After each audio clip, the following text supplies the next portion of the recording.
Okay, step one. First thing, some starter. Don't look at me, look at the thing. So we've got starter here, it's nice and bubbly. I fed that about 5 hours ago. It's been a really warm day. It's happening.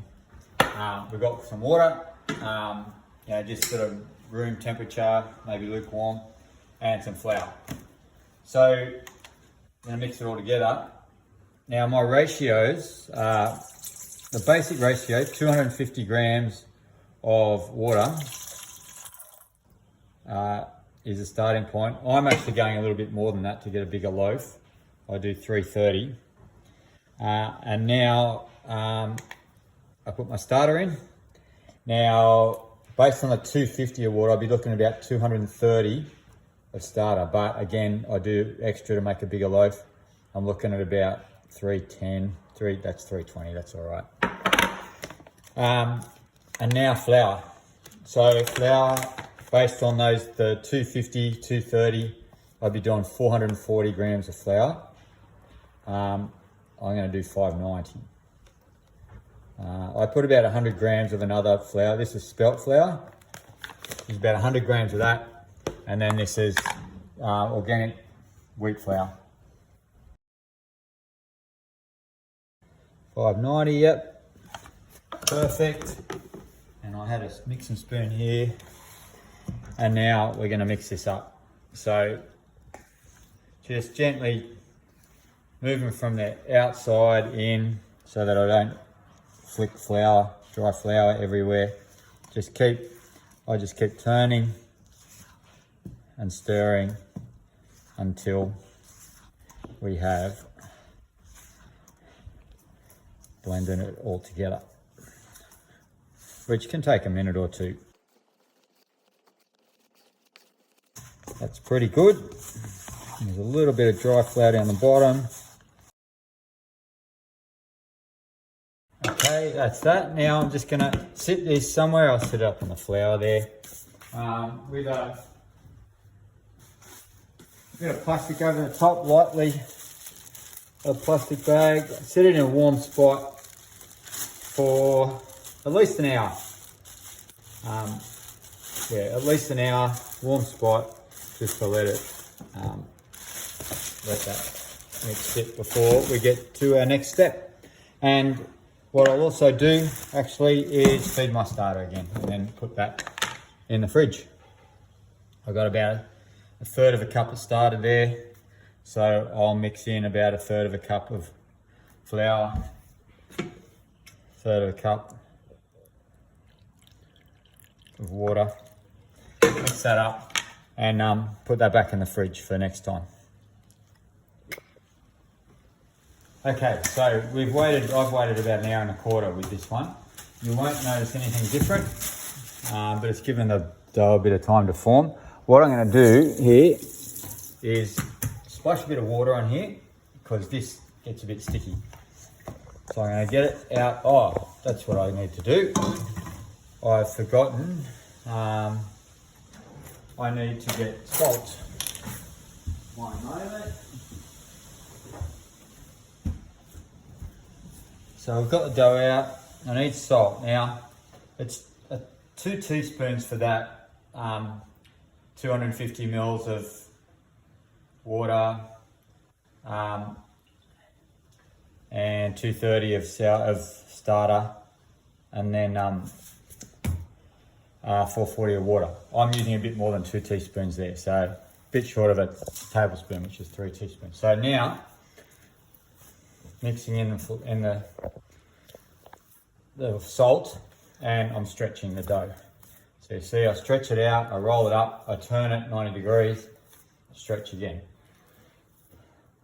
This, depending on the texture of your dough, it's always going to be a little bit different because the starter is not always exactly the same thickness. You can see some of it sticking to the bench. That's okay. And as the dough starts to really combine, it will often pick up some of that. Now what you often see at this point, I'm not really seeing it here, is that when you stretch it, it'll break. It's almost breaking there. This dough there, it's breaking a little bit there. The more we stretch it, the more combined this dough becomes, and it'll hold its form. But it's surprisingly doing it from the start. Often I'll stretch it to begin with and it'll break into two pieces before it starts to really feel like a combined dough. So we're doing this, we don't have to do this very long. It's once you feel the dough is really feeling like one dough and not pieces that, as I say, break up, stretch and get holes in them. I don't know if it's the nice warm weather, but yeah, this dough is doing pretty good. So I'll just do a few more.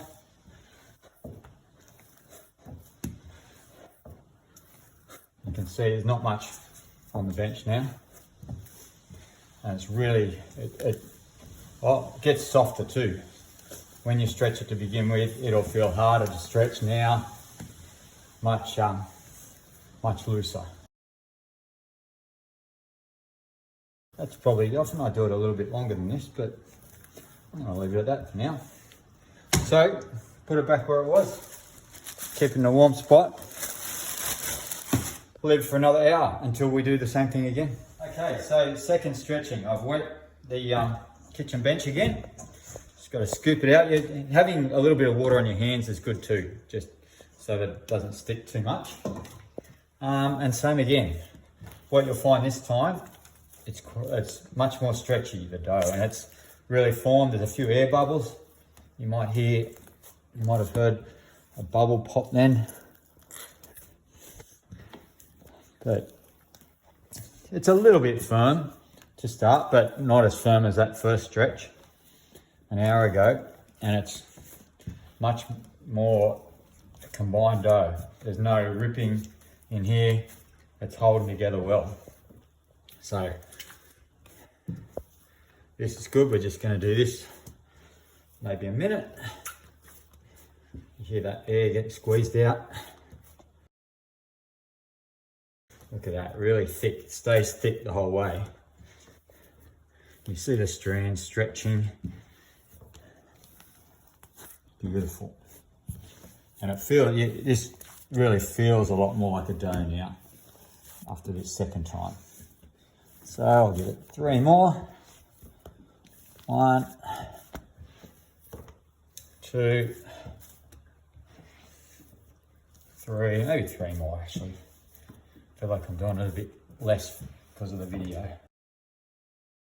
Okay, that's it. Put it away and give it another hour. Right, okay. So, we've waited another hour. Dough, there's a bubble there. Little bubble, that's good. A couple other little potential bubbles. Now we're gonna get it out and we're gonna pre-shape. So this time we don't want the bench to be wet and we don't want our hands to be wet, really. Although that does make it a bit more sticky. So we've got a bit of a lump. What we're gonna do is we're trying to get it into a pre-shape. So sliding it along like this can be a little bit tricky. This takes a bit of practice. Just kind of get it into a nice round form. A pre-shape form. That's pretty good. Okay, so that's pre-shaped. Now we're going to leave that for 15 minutes. Okay, so here we are. Pre-shaped. Hasn't been sitting there quite 15 minutes. It's probably more closer to 10 minutes. It's flattened out a bit, but that's okay. What we need to do now is shape it. So I might need to scrape it off the bench a little bit. What I often do is put a little bit of flour down here, which you'll see why in a second.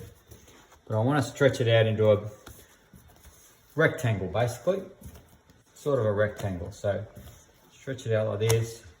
The flour just stops it sticking to the bench. You might see a couple of little black seeds there. There's some chia seeds. Not as worried, and I'm going to use them later. I'll come to that. So then we've got this rectangle. We're going to roll it up, basically. We might turn the sides in a little bit Just keep rolling it up. Pinch it together at the join. And it's getting a little bit sticky on the bench. No. And we want to roll it. Roll it like that. Now, that's basically ready to go, but what I like to do, you'll see here a scattering of chia seeds, sesame seeds, and some pepitas. I like them to be on top of the bread. It just makes a really nice flavour and adds to the look as well. So I sit this on top and just sort of push down a bit, trying to get the seeds to embed themselves in what is going to be the top of the loaf. So where the fold is, where that joint is, that's going to be the bottom of the loaf later on. So that's probably okay, right? So now, last step is putting in semolina. So semolina stops it being sticky, but it also adds to the sort of the colour of the crust when it's cooked. So roll it around here. You'll see there's a few chia seeds in here. There's some from before. I reused the semolina that I don't use in this bread. It'll go for the next one. So, right, so that's covered in semolina. So now, banneton. You may not have seen a banneton. This is a well-used and loved banneton. Crease on the top. Sits in there. And so that is ready to go. We're going to put this now back in the bag that it was in, and it's going in the fridge overnight. Okay, the last step. We've got the bread out of the fridge. It's been off for at least half an hour to an hour. Preheated the oven to 210. So, got a tray, baking paper on top. I'm just going to flip that on there so you can see the seeds sitting on top. And now we importantly have to slash the bread. So this is where it will expand as it rises. I'll do a slashing pattern like this. Slashing down one side.